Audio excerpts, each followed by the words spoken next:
Bonjour à tous, bienvenue les grandes gueules en direct sur RMC et RMC Story comme tous les matins à partir de 9h. Vous connaissez ce rendez-vous de la liberté d'expression. Merci d'être chaque jour plus fidèle à ce rendez-vous. Marianne Soubré, notre avocate et des nôtres. Salut Marianne. Bonjour à tous.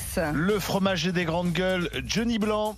Salut Olivier, bonjour à tout le monde. Qui a pris son train ce matin de Deux-Sèvres. De bonne heure. Et qui est arrivé à l'heure, tu vois bien, ça arrive. Merci à la SNCF de nous avoir transporté Johnny Blanc et qui est arrivé à temps dans ce studio. Daniel Riolo, la grande gueule de l'after. Bonjour Daniel. Bonjour.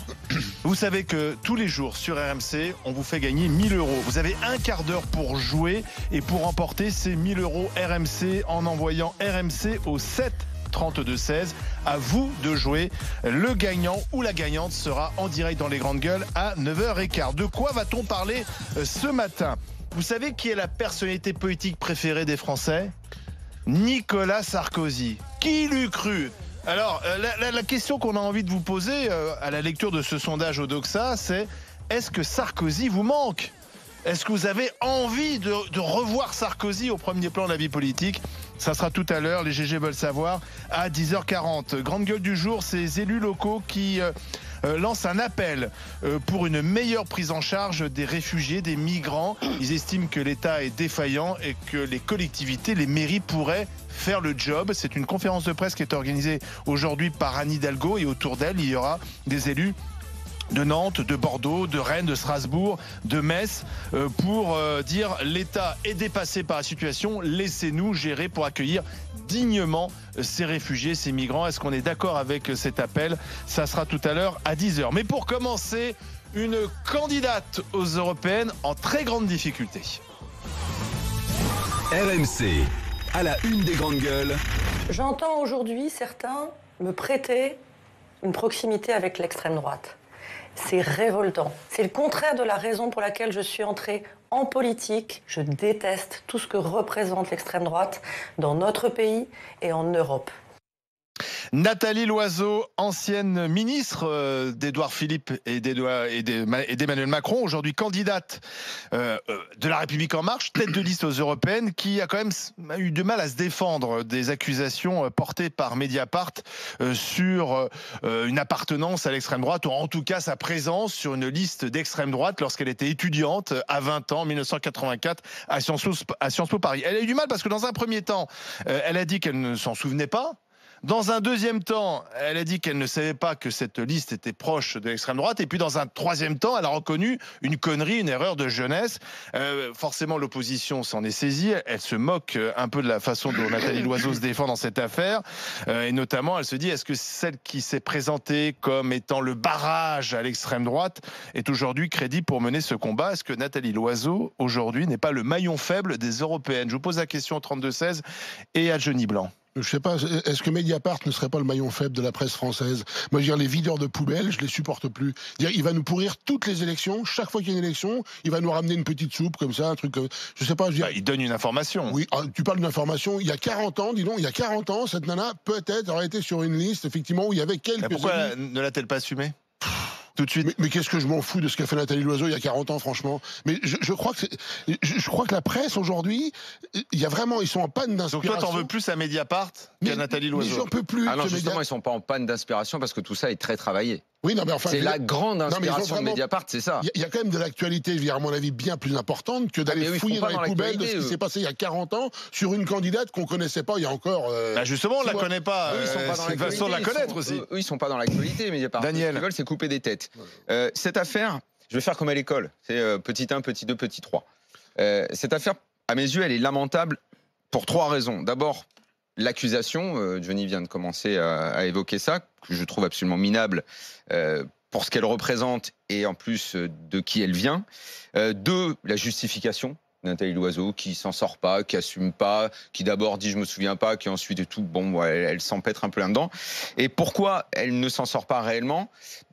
C'est ma 3e partie, c'est le rapport qu'il y a en France, chez les politiques, dans le débat public, à l'extrême droite et à l'extrême gauche. D'un côté, c'est une maladie abominable, de l'autre, une sorte d'indulgence historique qui est absolument incompréhensible. si tu as mangé à la table d'un mec d'extrême droite, t'es excommunié immédiatement, il faut te mettre à la cave, on te torture.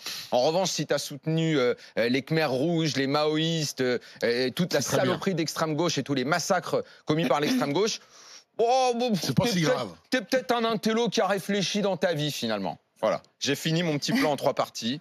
On y reviendra, j'espère, sur tous ces points, parce qu'il y a beaucoup de choses à dire. Daniel a fait son plan en 3 parties. Toi, Marianne? Bah écoute, moi, j'en suis vraiment pas là. Moi, en fait, c'est l'électrice potentielle qui parle en moi. Et c'est là où je trouve que c'est dramatique. C'est-à-dire que tu as 2 façons de communiquer. Une première façon, c'est de penser que les électeurs sont des gens intelligents. Et donc, tu dis, oui, effectivement, à 20 ans, je me suis inscrite sur cette liste. Elle était très à droite. Elle correspondait peut-être pas vraiment à mes idées, mais depuis, de toute façon, je m'en suis totalement affranchie. Là, tu prends les électeurs pour des gens intelligents. Et après, tu as une façon, alors là, j'espère qu'il n'y a pas une agence de communication derrière, parce que s'il y en a une, il faut la virer tout de suite. Parce qu'il y a une autre façon qui serait de dire, les électeurs sont des lapins de 6 semaines, donc on va, si tu veux, donc j'imagine bien le brainstorming, tu vois, chez les communicants, on va faire le code lapin, on va tous les prendre en fait pour des petits lapros, et on va dire, ah ben non, mais en fait, je m'en souviens pas.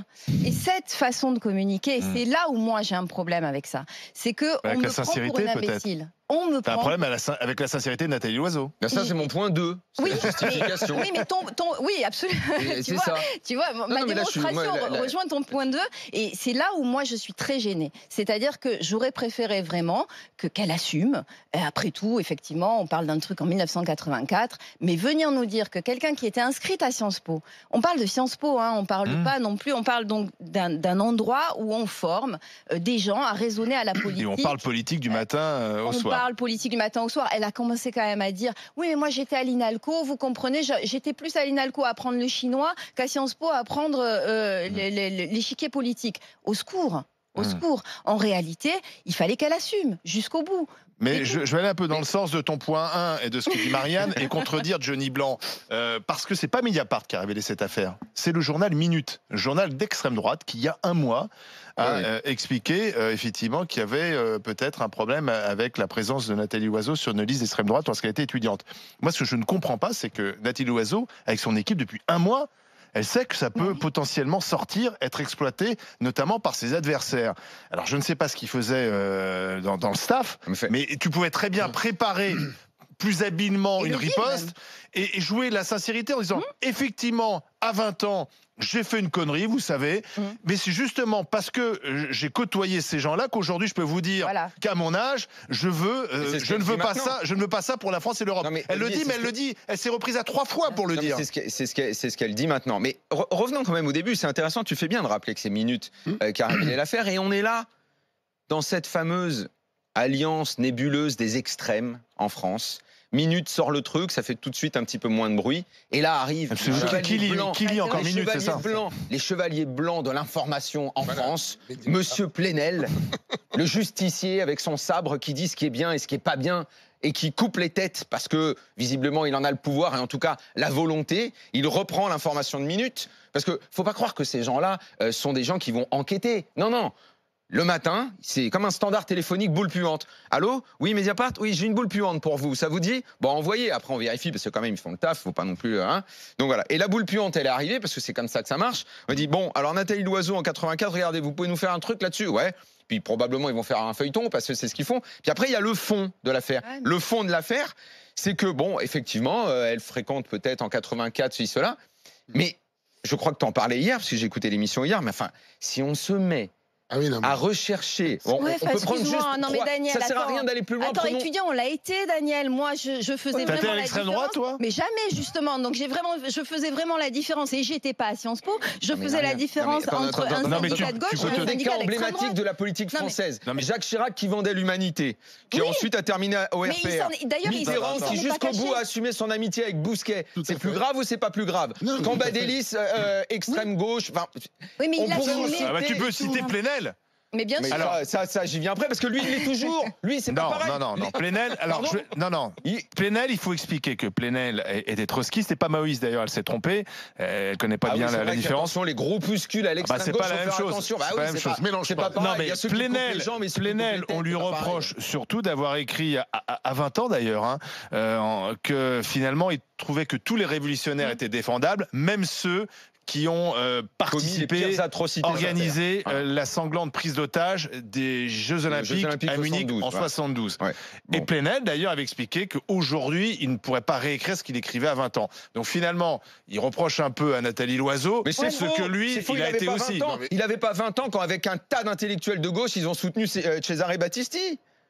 Ça c'est grave, ça. Combien d'intellectuels de gauche et d'hommes politiques. François Hollande l'a soutenu aussi. Exactement. Donc on n'est même pas obligé d'aller à l'extrême gauche. Un ancien président de la République trouvait anormal que Battisti soit mis en cause. Le mec est un criminel. Il vient d'être arrêté enfin après 30 ans. L'Italie se plaignait de ce soutien de la France à cet homme-là. Et aujourd'hui, bon bah voilà, le gars va quand même finir en prison. Donc t'es en train de dire quoi? Mais t'es en train de dire que c'est 2 poids 2 mesures? Non, c'est pas 2 poids 2 mesures, c'est de qui vient l'accusation, c'est du foutage de gueule. Ce que je trouve dommage, c'est qu'en fin de compte, ces gens-là aient reproché à cette dame d'avoir fréquenté pendant 2 jours, 1 semaine, même si c'est ok effectivement à souligner.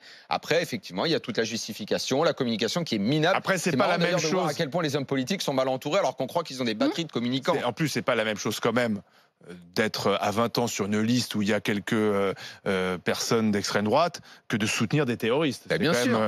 C'est quand même pas la même. C'est quand même formidable, c'est que sur une affaire où pour moi il n'y a pas de fond, il n'y a rien du tout, une information, mais j'appelle pas ça avoir un fond, quelque chose de sérieux, on va encore nous pourrir une campagne électorale sur des histoires qui n'existent pas. Et ça, c'est juste pas possible. Comment t'occupes le débat pendant.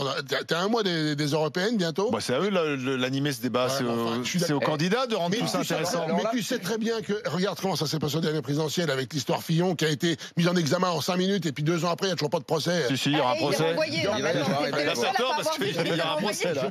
Non, mais je suis désolé, j'ai pas tort. Je dis 2 ans après, il n'y a toujours pas de procès. C'est normal, la justice est toujours très lente. Tu sais très bien. Mise en examen, il fallait 3 jours, mais par contre, le procès, il faut 3 ans. C'est normal. Médiatique.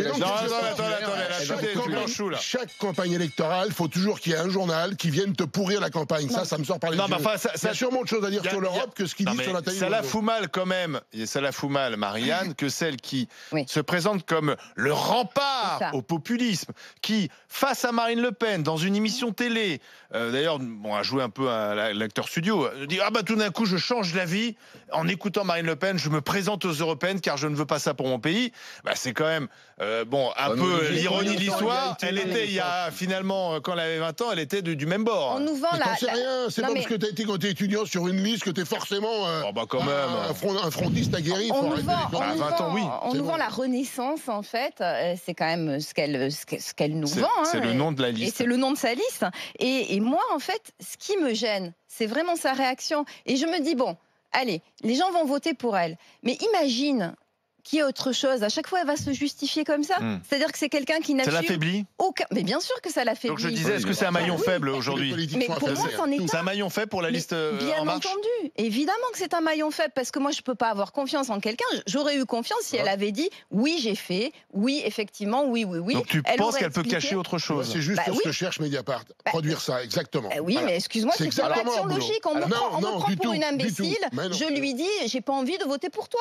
Parce que moi, je vote pas pour des gens qui me prennent pour une idiote. Pour ce qui est du débat, Johnny, alors autant on est d'accord sur le fait de la poubelle qui est vidée, là, qui arrive. Après, il faut quand même reconnaître que c'est pas ensuite les médias, et notamment Mediapart, qui font que le débat devienne aussi pauvre. Oui. Ça, ce qu'il faut dire de ce côté-là, c'est que les opposants politiques, le reste des partis, tous ceux qui s'expriment sur les plateaux télé, le fait qu'eux arrivent comme ça d'un coup et se servent de cet argument, soit pour la discréditer et pour mettre le débat public, mais plus bactère, et à parler de ça, il faudrait qu'elle se barre. Enfin, surtout quand ça vient en plus de mecs qui sont soit extrême gauche, soit extrême droite, et qui d'un coup la disqualifient, la discréditent. et qui finalement rendent le débat public complètement minable. Ça, c'est de leur faute si le débat et si l'élection, comme tu dis, elle est pourrie. Ce qui discrédite le plus à mes yeux, ça n'est pas une appartenance de 84, c'est une réaction qui, à mon avis, est absolument contradictoire avec ce que j'attends d'une femme politique. Quand même. Sa justification vient après le fait que ça sorte et que tout le monde lui tombe dessus. Ça sort, elle l'assume. Terminé, il n'y a plus de débat. On n'en parlerait même pas si elle avait assumé. Ça, là-dessus, c'est un point, tu as raison. Ça veut dire que, par exemple, tous les étudiants qui adhèrent à l'UNEF aujourd'hui, quand tu vois le comportement du bureau, excuse-moi, donc ça veut dire que tu cautionnes tout ça parce que tu appartiens à l'UNEF une fois dans ta vie. Enfin, je suis désolé. Non, mais si tu veux. Non, mais si dans 20 ans, ces gens-là se présentent sous une autre étiquette et qu'on leur dit, rappelez-vous, vous étiez à l'UNEF et qu'ils disent, oui, j'y étais et depuis j'ai évolué, pour moi, la discussion, elle est close. C'est tout. Allez, on continue d'en discuter dans un instant. Je vous lirai quelques messages sur rmc.fr qui viennent d'arriver. Tiens, il y a Jean qui nous écrit, là, on reconnaît bien notre Daniel. L'essentiel, c'est les 3 points. Il est bon, Jean. Paul est avec nous aussi. Bonjour, Paul. Oui, allô. Dis-moi, Paul, je pense que... allez, je le tutoie. Ouais, vas-y. Je crois que tu as gagné 1000 euros. Les 1000 euros RMC. Bravo, Paul. Je ne croyais pas du tout. C'est la première fois de ma vie que je gagne un quelconque jeu de ce genre. Ah ben c'est la bonne. Merci à tous, merci les 1000 euros RMC pour Paul, tout simplement parce que Paul, il a fait RMC au 7 32 16 et voilà. Je confirme, ça marche. Ça marche. Bravo à vous. Un peu avant 9h. Très bien, c'est ce qu'il faut faire. Et puis si on ne gagne pas avec les grandes gueules, on joue l'après-midi avec Vincent Moscato à 16h sur RMC. Allez, à tout de suite pour continuer notre discussion sur Nathalie Loiseau, peut-être le maillon faible des Européennes. RMC, 9h midi, les grandes gueules.